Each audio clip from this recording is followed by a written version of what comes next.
హరే కృష్ణ! ఇవాళ మీ అందరికీ నేను పాలు లేకుండా పాయసం చేయడం ఎలా అని చూపిబోతున్నా. పాలు లేకుండా పాయసం ఎలా చేస్తారు అని చాలా మందికి డౌట్ ఉండొచ్చు. నేనే చూపిస్తా. దీనికి జస్ట్ 3 ఐటెమ్స్ ఉంటే చాలు మ్యాండేటరీ. సగ్గుబియ్యం, సేమ్యా అండ్ చక్కెర. అంతే. ఫస్ట్ సగ్గుబియ్యంని లైట్‌గా కడుక్కొని పక్కన పెట్టుకోవాలి. ఫస్ట్ ఇంకో బాండిల్లో ఆయిల్ ఏసేసి సేమ్యాని అలా ఇలా ఎంచుకోవాలి. లైటిష్ బ్రౌన్ వస్తే చాలు, ఎక్కువేం ఏగక్కర్లేదు. సర్లేండి, ఇంకో పొయ్యి మీద సగ్గుబియ్యం ఉడకబెట్టుకోవాలి.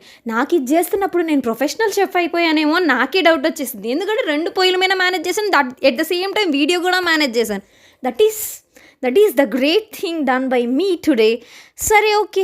తర్వాత ఈ సగ్గుబియ్యం ఉడికినప్పుడు కొంచెం ఇలాచీ కూడా వేసుకొని, ఇంకా ఈ సేమియా కూడా వేసుకొని బాగా ఉడికేటప్పుడు dry fruits only for fashion. బేసిక్గా నేనైతే వాడనండు, మనం తినేది లేదు, పెట్టేది లేదు.